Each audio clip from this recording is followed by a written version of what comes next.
pedophiles can hide in safety in religious communities because they're not held to account the same way that secular society holds them to account.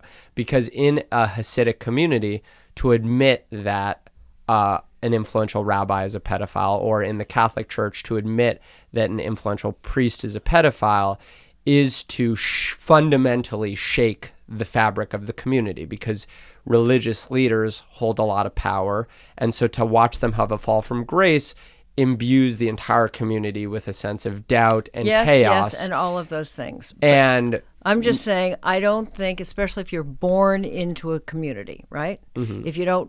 If you're born into a community and you're a pedophile. Mm-hmm. Yeah, we're both in absolute no man's land at this point. We're so afraid to open my mouth. like in an ocean, just like trying to paddle towards land, and it's so far away.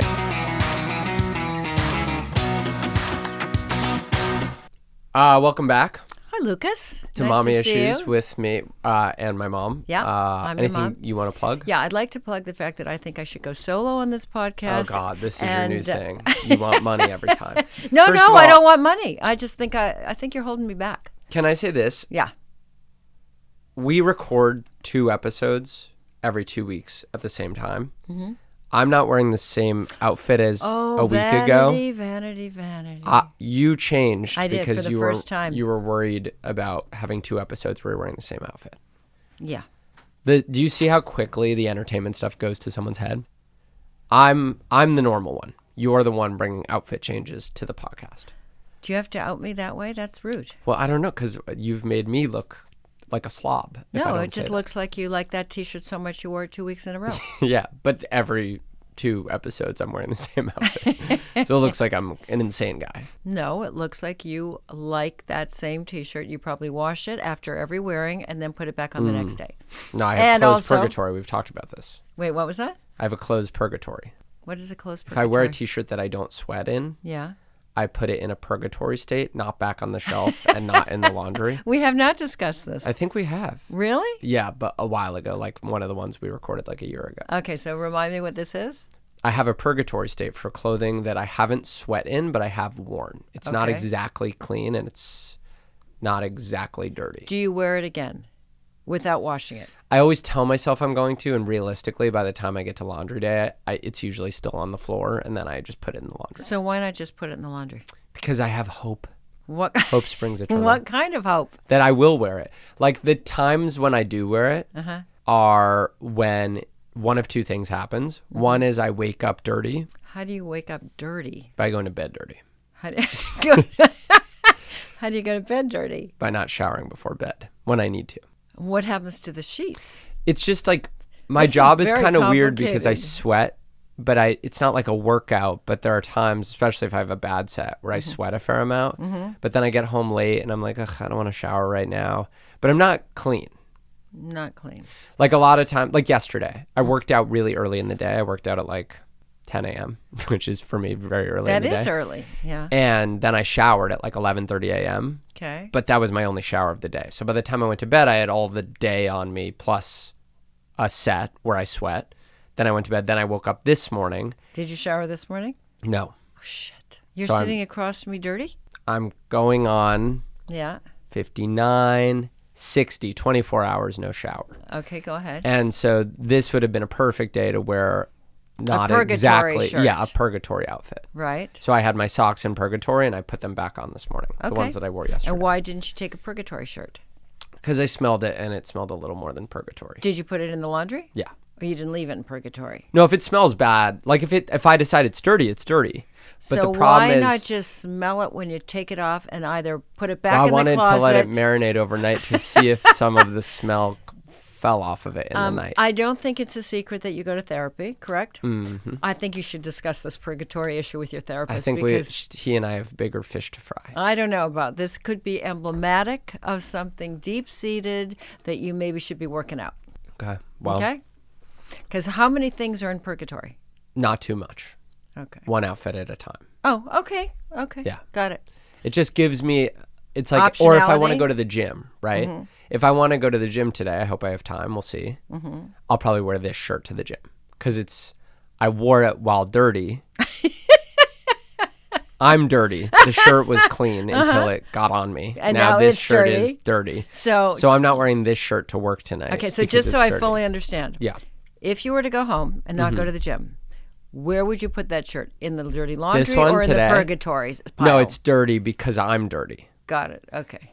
The way that a shirt makes it into purgatory is if I put it on after freshly showering. So you're clean. I'm clean. Now the shirt is on me, a clean thing. So the shirt's effectively clean, but then a day passes. As I get dirtier throughout the day, the shirt joins me in that. And then when I take that shirt off, that could be a purgatory shirt. But today, this shirt started on a dirty body that's only getting dirtier, so it's dirty. Got it. So that's dirty. Yeah. People are so fucking neurotic. It's hilarious. I think it's actually a really good system. No, I understand your system, but I just wonder, I question if anybody else would have a similar system. Let's see. Guys, write in. Write in if you have a Do purgatory you have a purgatory pile. for your clothing? Right, exactly. Okay. Okay. This is good. You ready to get to our advice ready. today? I'm ready, Because 'cause we gotta last episode or next episode, depending on how we sequence it, we didn't do one. So let's get to this. Ready. I think this is a good one. Okay. Hi, Lucas. Hi, Wendy. I'm here with my husband, and we have a question that we think would be good for the podcast. We've been loving having a date night in, watching the podcast, and Lucas, we love your content and your shows. A fun fact is that was my birthday wish and gift, was to go to your show in Vegas this spring. So thanks for a fun and funny birthday. But our question has to do with our religious differences. So my husband grew up in Las Vegas, and he grew up Mormon, but when he was 16, he completely left the Mormon Church, and his whole family left the Mormon Church. And I am from Utah, also grew up in the Mormon Church, but I am still practicing, still consider myself Mormon. We met in college, and in typical Utah fashion, we're still in college when we got married. We've been married for a couple years now, but Married for how when many we years? were dating, A couple years.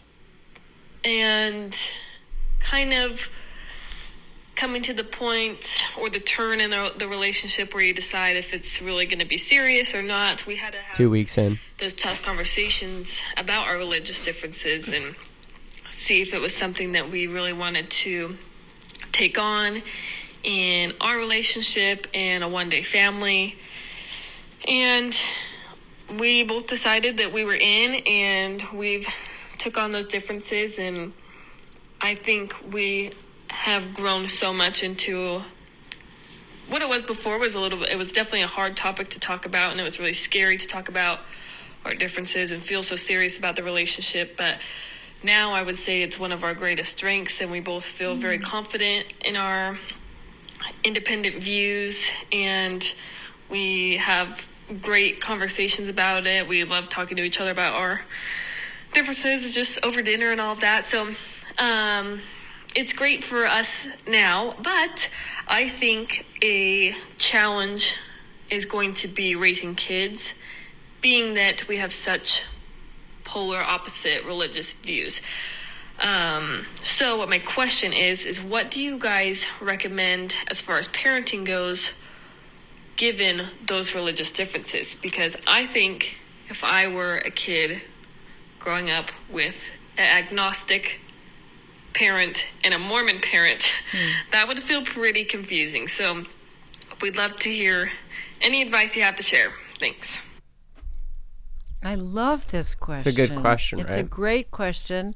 And I just have goosebumps thinking about how mature, sophisticated, and evolved you both are in the dialogue you've already had with one another.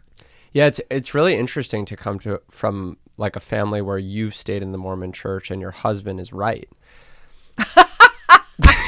Very nice, Lucas. No, I know they're fun because they came to a show and they liked it. So they already, Exactly, I shit they're on okay. religion a lot in my show. So I Okay, don't good. worry about them being sensitive on this topic. Right. We didn't quite have this level of disparity But there was a fair amount of disparity between you and Dad in raising us. Mm-hmm. But it wasn't always well, it was noticeable who liked what. And we didn't really get to pick. Because it was more like you guys came at us in a unified front. You made your compromises behind closed doors. Which I don't know. This is more of a parenting question. Because I guess there's like two means of parenting, but I wouldn't trust myself to know what would be better at this point because I'm not a parent. Is like, one is you guys have a conversation behind closed doors and then you go out and you say, this is what we are doing. Or the other is you could express the spectrum of options for the kid and let the kid choose. If you had let me choose, I would not have done all the religious shit that I did. But I don't know. It's kind of impossible to know if that would have been good. There's like, it might have been good for me to, I'm trying to think what I can take out of. So when we were younger, we were a lot more religious. I think that's fair to say. Or at least we practiced Judaism more. Would you say that that's fair? Because we had Shabbat, like growing up, we had Shabbat on Friday night. And we were never necessarily conservative Jews, but we were probably closer to conservative than Reformed. If you don't know the levels, it's effectively Reformed Jews don't really hold any of the rules of Judaism, pretty much. Conservative Jews keep kosher. If you have any Reform followers now, you're going to lose them all, okay? Wait, why? They're all going to unsubscribe from this podcast. No, I just mean like we don't follow the rules. Can we back up? Can we back up? Because I think you got off on the wrong track. Okay. And usually you let me answer first. I'm sorry. And this is what happens when you answer first. You answered all wrong. Okay. Yeah. Did she give us her name? Do I know we her can name? just leave it out. No, but I wanted to address her directly. You could just call her Mormon lady. No, I'm not calling her Mormon lady. Here's what I'm going to tell you as a parent of 3 grown children. You are going to disagree about parenting issues on many different topics, not just on religion. And you're not the same people. You're different people. You have different points of view about a lot of different things. So the way you framed it, it's as if you're going to agree on everything else except for whether you raise your kids in the religion or not in the religion. And if you look at it that way, I think it's, one, it's not realistic, and two, it's naive. How about that? So if you realize that you're different people and are going to have different opinions about a lot of different things, not just about religion, and since you're already both really adept at having a conversation about something you don't agree on, right? That bodes well for your having many conversations going forward about many of the other topics that are going to come up about your kids. What if you have a gay child, or what if you have a trans child? I mean, what if you have a special needs child? It's a whole new. I think if they have a gay child, that kid is going to like Dad a little bit more. Yeah, exactly. But you're going to discover that whatever the Mormon approach is, because I kind of know what the Mormon approach is, that you're going to part ways because you're going to love your child and you're going to accept your child no matter he or she turns out to be. So I think what I'm trying to say is that having a child is a long road, and you raised something interesting just now. You think that Daddy and I... Oh, look whose answer was actually pretty good and look who lost their way now. No. Yeah. You said that Daddy and I discussed everything behind closed doors and then came out. Is that your take on it? No, I'm not sure that's my take on everything. What is clear to me is Dad did not feel as strongly as you did that we get... About religion. Yes, that's that we correct. get certain things from Judaism. Yeah. He was okay with you sort of exerting your will. I know he put his foot down in certain regards. Like, for example, I know you wanted to send us to Jewish day school, and Dad was like, no fucking way.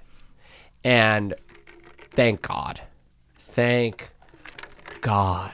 Ask God if he's happy about that. You ask him. Wait. Let me tune in. Oh, he just said he's thrilled. Oh my God. This just in from God. He said he's thrilled I didn't go to Jewish day school. Otherwise, the world would be deprived of your comedic talent. Hold on, checking with God again. He said if I went to Jewish day school, I'd be a bad hang. By the way, couldn't agree more. Appreciate you saying that. No hate on... No, I guess hate on religious school. I think church and state, just go learn an education and then do your religious shit. Okay. In a different Lucas is wrong. space. Moving right along. Wait, what do you think I'm wrong about? Yeah, I mean, I don't want to be judgmental about what anybody's choice is about anything.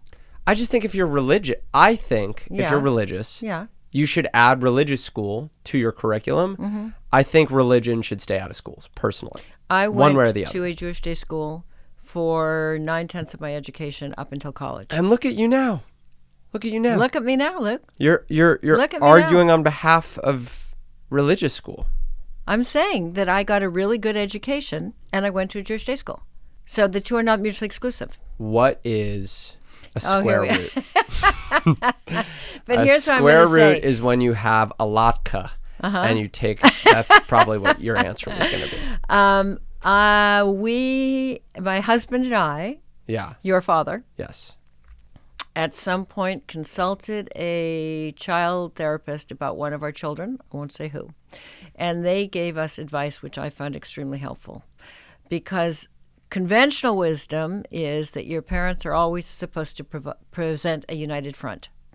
And it's what you described, which is we go into a back room, we come out and we say, here's the verdict, right? And this shrink said to us something that I'd never thought of before, but I found exceedingly helpful and illuminating. She said, kids are really smart. Nobody agrees about everything. If you come out about everything and you say we agree about everything, your kids are going to catch on that something's up. Nothing wrong with saying to your kids, Daddy feels this way. I feel this way. We haven't decided yet how we're going to resolve this. Stay tuned. Mm. And so I think you can say to your kids, again, See, that's good. I like that. Me too. Yeah. And it was very helpful because we kept thinking we have to pose a united front and how are we going to tell this kid when even we haven't figured out what's going on. Well, yeah, in my recollection, the way you actually did it for religion, I can't remember. I think everything's a little different, Right. But for religion, my recollection was like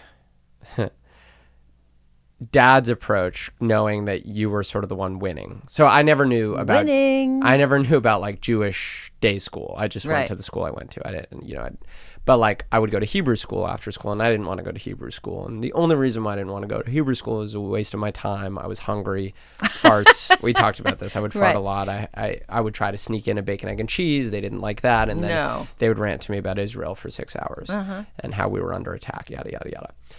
But also, I just didn't like Hebrew school because it wasn't my friends. It was just no fun. It was a bummer of a time. Right. And by the way, there are different Hebrew schools. Some of them are more fun than others, and the one I sent you to was not fun. It was not fun. Right. But it was others, not fun. right. Okay.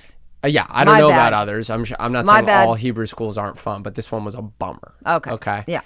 As I would complain about it, I would just always get the vibe from Dad that he wasn't super invested in me going, because he'd be like, well, your mother really wants you to go. and then it was like, okay, so I know. And then I didn't realize quite how advanced the situation had gotten with Dad not wanting the level of religion we were getting until my bar mitzvah service, which was, to my recollection, between 48 and 72 hours long. When we went By the way, this... you want to hear something funny? Several of your dad's friends apparently went out and got stoned during the bar mitzvah and then came back. Seriously? I found that out subsequently. During my bar mitzvah service? I think it was either yours or Cooper's, I forget which. Really? That happened in the same They place. got stoned or they got high on something else? So they smoked weed? Yeah. Interesting. What else would they have gotten high on? I don't know, cocaine? I wouldn't know that. I think they went out and got stoned. Huh. Because the service, I mean, for me, which was a typical service, which was, 3.5 hours long. Endless. But for those people, they're used to getting in and getting out. And I was fucking... Did you go out and get stoned in the middle? No. I didn't smoke weed until... I tried weed once and... Oh. I'm kidding. Yeah. But I was going to say I was fucking hitting that Torah hard in there. They made me read like Yes, they a did. lot of Torah. Mm-hmm. I mean, it's you can't say pages because it's one continuous scroll, but I was fucking hitting passages on passages, and I had the little. I was so proud of you. The pointer. What's the pointer called? Yad. The yod. I had my yod on the page. Yeah. But as we walked out of my bar mitzvah service, my dad was like, never fucking again are we ever going back to that fucking synagogue. And then we never did. And I was like, here's the thing is we've talked about this in here, I think. And then you always tell me that, and I should work this out on the couch. But along with your purgatory clothes. I was pushed a little too hard at the Judaism thing, and it made me recoil. Correct. And I had to sort of come back to the parts of Judaism that I liked on my own terms later. So what I would say to these parents is everyone's different, but in my personal experience, I didn't find that being pushed in the direction of religion connected me to it at all. Because the other thing, and I wonder what this is like for religious families. I think Jews are different too because,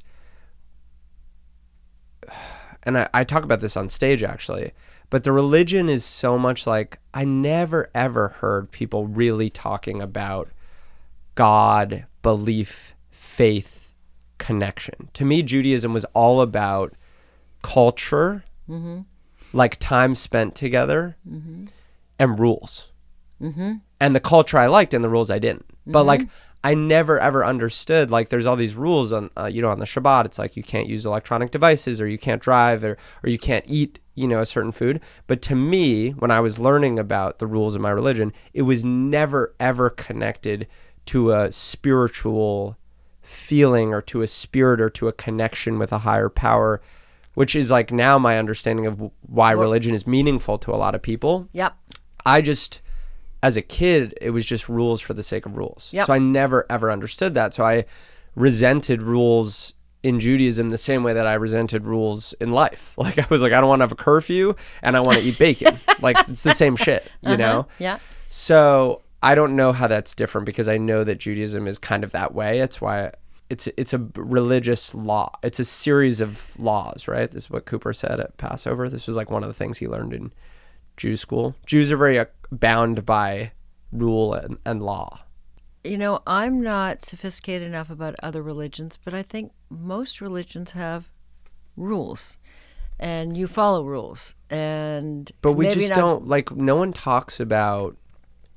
So let's ask our callers. The feeling. When they have their conversation, connected. and where they're going to, depending on how they raise their children, what does that look like? Are you going to be talking to your children about the spiritual importance of being a Mormon, what it means to you, etc.? That's about parenting. That's not about the religion. That's about how you communicate to your child why it's important. But I think it's a little bit of both. I mean, I don't know. I think you're right. I mean, you guys never communicate. Wait. What was that? You're right. What was that? You're right. Okay, please continue. But I mean, you guys probably didn't talk to me I about think the that's true. connection to God because I it wasn't think so that's true. prevalent for you. Right. I don't know. Like Mormon feels like another one of those where it's like you gotta if you're really gonna be in accordance with the church, right? And you're gonna you're not gonna drink and you're not gonna have caffeine, right? And you're gonna wear the white undergarments Or not. Or whatever. If you're gonna abide by those rules of the church, Right. then you're gonna have to make that kid follow those rules. So the question is teaching that kid that all that is for like a thing that I don't know. But then I see the religious side of our family. Like, so you're like, you were 16. I'm always so curious about this time in your life. For those of you who don't know, maybe we have talked about this. I always forget. When you're 16, you have 3 siblings, 4 of you total, right? And then this like influential Jewish, cool, young, spiritual figure comes in and makes all of you guys a lot more Jewish at that time. Correct. So much so that 2 of your siblings become ultra Orthodox. Correct. Move to Israel. Correct. And they're like they've had like 2,000 kids, and some of those kids are less religious, and some of those kids are like fucking so religious they won't like drive and shit, which is crazy. One in particular. They won't drive? There's one Ever? that won't drive. Correct. Ever? She won't get in a car? No, she won't drive herself. No, she in a does car. now. She does? Mm-hmm. What a slut. No, but she wasn't driving for a while, and she doesn't have a phone, right? Or she doesn't have a smart. She doesn't have a smartphone. Yeah. Well, so it's gotten pretty intense. But I've also watched them pray, and they fucking like that shit a lot. Mm-hmm. Yeah. So sometimes when I see them praying, they're like, and I'm like, one time I was listening to a song when I was really high, and it felt so good. It was like tickling my brain, and I felt like in such like a flow state, like so out of my own head, Right. so connected to something So maybe greater. that's how they're feeling. I was wondering if Right. if to That's them, nice. when they're hitting it with God like really hard, that's how they feel. Because I think it That's must an be. amazing, that's a great analogy. I like that. I imagine that's what they're feeling, because otherwise the rules, I think the reason why you see like people walk out of these religions, like I've watched so many docs about the Jews in Hasidic Williamsburg. Obviously there's a lot of, right, there's a lot of fucked up shit going on in that community. Like Williamsburg Hasidic Jews, don't say every community, it's worse. Every community. It's way worse. There's like pedophiles that don't get brought to justice. Every community. No. It's worse in ultra-religious communities. Okay. In ultra-religious, but not exclusively Jewish communities. I think it's in like all... You're doing the relativism thing. It's just okay to admit that if I something's get bad. canceled for this, here goes. I would bet Mm-hmm. that it exists in the Mormon community. It exists... Well, we know it exists in the Roman Catholic community. Yeah. Right. But, So I'm just saying that it's like when you say Israel's doing something bad, and then you go, well, what about? We're not talking about this. I'm not saying it doesn't exist, but I am saying that it exists. It's not unique to that community. I'm not saying all Jews are pedophiles, and I'm not saying all Hasidic Jews are pedophiles, but I am saying that the Hasidic community does a really bad job of bringing pedophiles to justice, quite notoriously. And I would say that may or may not be the case. I don't know if that's true. And I would also then say, and I'm not saying one justifies the other, so I'm just saying you may be right, full stop. And the altar boys in the Catholic Church probably are feeling like maybe the Catholic Church didn't do such a good job of bringing their priests to... Yeah, it's just not the point we're making. We're not No, talking we're about not the making that. Catholic Church right now. Okay, fine. Catholic Church, notorious, exactly. of course, but we're not talking about them. No. I'm saying in this community in Williamsburg, people leave because all kinds of fucked up shit happens. Abuse, sexual assault, pedophilia, and They also leave because they don't want to live that lifestyle. No, but That's because of the community and the confines of the community, they don't talk about it, I and think they that's bury true. it much more think so correct. than secular society. Now, there's also things that are good. I'm not saying that there aren't. Right. But to me, the biggest difference is like, what are you getting from the community? Because a lot of, even as I look at your siblings' kids, my cousins, the ones that are more secular versus not, I think the biggest difference is some of them really don't feel God. So the rules and all the negatives of the religion become onerous because they're not getting the spiritual effects. Whereas I think if you really are like drinking the fucking Kool-Aid with regard to religion, you feel drunk off God or something. Like, I can see the difference. Don't you agree? If you're talking about my nieces and nephews, I think they're all pretty much drunk on God. No, not there's one secular one. But that one, maybe not, but he's got a different approach. But the rest of them are not just following rules. They're actually That's believers. what I mean. That's what I mean. No, I know. And I think if you're believing, you're feeling something that must feel powerful to you. Right. I mean, I think it's like one of the tenets of AA, higher power. But like, I think the point is you can get from a connection, a spiritual connection, some of the warmth and positivity that other people get from free time, you know, like drugs and alcohol or partying or just freedom. Because they don't have freedom, in my opinion. Obviously, that's a very judgmental statement. But like, to me, freedom looks like doing whatever you want to do, and that there's a literally like when I have a free day, right, and I can do whatever, including eat whatever I want, use electronics whatever I want. there's like a real positive feeling, right. And I wonder if they're getting that from what they feel is a connection to God. I think we're... God's like a night in for them. God's like a good Netflix doll. Uh-huh. I think we are, as human beings, I'm going to make two generalizations. One, all people are the same, one way or the other. We're not that vastly different. So when you say, and I'm going to make 2 points. The first point is when you talk about a community that has pedophiles or sexual abuse or anything, I don't think it's about communities. I think it's about people, and people are people. Oh, I no, don't do this. I'm Don't not do kidding. this. Don't I'm going to do get this. canceled again? Yes. Why? Because Why am I getting there's canceled fundamental differences.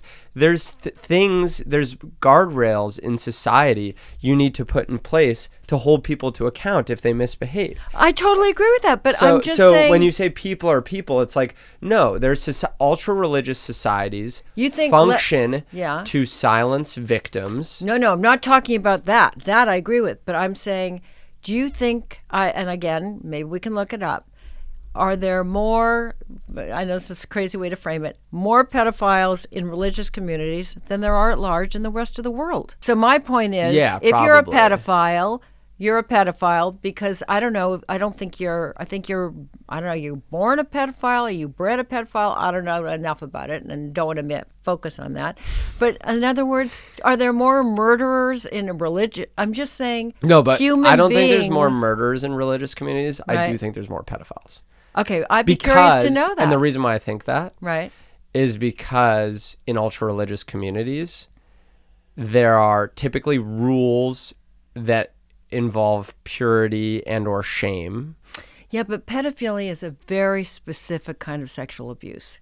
So you're wired to be a pedophile. It's different if you say... No, but I'm not saying that religious communities cause you to be a pedophile. I'm saying religious communities allow higher instances of sexual assault and abuse, and pedophiles can hide in safety in religious communities because they're not held to account the same way that secular society holds them to account. Because in a Hasidic community, to admit that an influential rabbi is a pedophile, or in the Catholic Church, to admit that an influential priest is a pedophile, is to fundamentally shake the fabric of the community, because religious leaders hold a lot of power. And so to watch them have a fall from grace imbues the entire community with a sense of doubt and chaos. Yes, and all of those things. And I'm just saying, I don't think, especially if you're born into a community, right? Mm-hmm. If you're born into a community and you're a pedophile. Mm-hmm. Yeah, we're both in absolute no man's land at this point. We're like so afraid to open my we're mouth. like in an ocean, just like trying Exactly. to paddle towards land, and it's so far Exactly. away at this point. It's not as though that community turned you into a No. pedophile. I'm not saying any of Okay. that. So I get that there are certain places where you can hide in plain sight better maybe than you could outside. Yeah. There's specifically, Hasidic Williamsburg is effectively self-governing across a lot of fronts. I think that's true. Like Are many communities. It's the same with the Mormons. Yeah. Like our law in New Right. York Right. doesn't really get to them, like in a lot of ways, and that, in my opinion, is bad. Okay. I Let's think we go should back- all be governed by the same law. I agree. Let's go back to our callers because we're running out of time. Okay? One, I love the fact that you are having open conversations about your differences and your different approaches. I go back to my point, which is you're not going to agree on everything. And for all I know, you won't agree on a lot of things when it comes to parenting. And parenting is more complex than just religion. So I say you've already crossed the hard part, which is you decided to stay together, get married, you have open conversations. There's no conflict over it. So why does bringing kids into the world have to create conflict? If you're going to just say to your kids, we really love each other.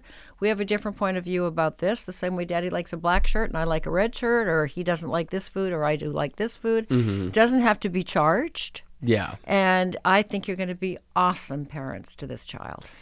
Yeah. I agree. I think you guys are already kind of gotten off on the right foot here. Oh, yes. No but. I just have a question, which is like, I think it's more of a question for you to think about, which is like, what are your, and this is to the person in the church, because the person not in the church clearly has enough flexibility and comfort with the church, because like a lot of Mormons leave the church and they want nothing to do with it. Clearly this guy is not an example of that, because otherwise he wouldn't have married you, because you're still in the church. But like, what are your hard lines with regard to, because my understanding of the Mormon Church, and luckily we kept this one to Judaism, so we can at least, we didn't accuse Mormons of anything, because that's not our community. But my understanding is like, if you're not really following the rules, it's hard to stay in the church, that you can be kicked, sort of excommunicated from the church if you're actively not following the rules, but also that maybe there's some gray area there because a lot of Mormons aren't, are low key, maybe not following the rules, and they're still going to church. So which one are you, and what are your hard lines? And you got to talk about, if they're not clear, like, you can take one thing at a time. You may feel differently in 15, 16, 17, 18 years from now. Mm-hmm. So you don't, I think, have to talk about things like premarital sex if you haven't had kids yet, because who gives a fuck? All Your kid is off. a baby for the next 15 years or whatever. Right. And then when this kid is 15, 16 and starts to think about, starts to develop in that way and whatever, then they can. And I'm not saying that, I'm not saying 15 and 16-year-olds should be having sex. I'm just saying I started being interested in that at that age. Then you can worry about that. But and you see also how you haven't feel had at the time. premarital sex, even though you've been interested in it. Yes, I'm saving myself for God. God. And specifically Jesus. Okay. Yes. So I don't even think you have to cross that bridge yet. My advice to you would be, how do you want to communicate to your kid what God looks like, spirituality? And then as rules become relevant, you should take them on one at a time. Like caffeine and alcohol won't be relevant for some time. Mm-hmm. So the question, I think the first thing that will be relevant is, what days do we go to church? What holidays do we observe? And they shouldn't all these discussions shouldn't all happen at the same time, so you can take them one at a time, and you can cross that bridge when you come to it. Maybe you compromise. You say, we will go to church, but Dad's not coming.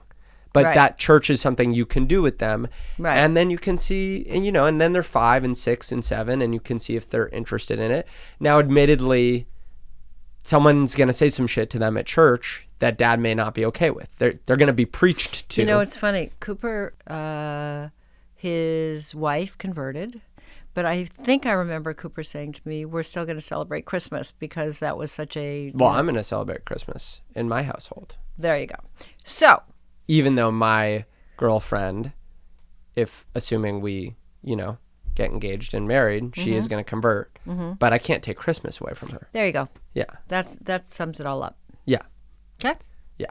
I mean, taking Christmas away from someone, I'm not a fan of Christmas. Let me just say this. I hate Christmas. I don't like Santa. I don't like a Yuletide spirit. I'm sort of... I don't like red. You don't look good in red. I more relate to The Grinch, which is... If you don't know what The Grinch is, it's a movie about a Jewish man that lives in a Christian town.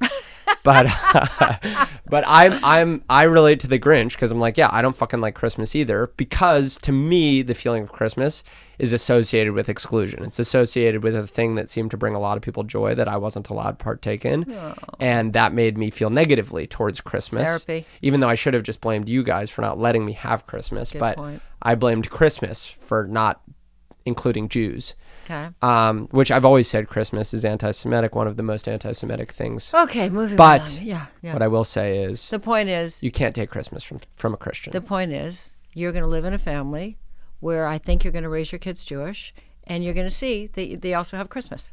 Yeah. So it's hopefully makes your child more sophisticated, more open to the world, more understanding that there's no black and white, that we live in the gray. I like that point. Okay. It's only a benefit to give your kid more exposure presence. to more presence. Perspective. Agreed.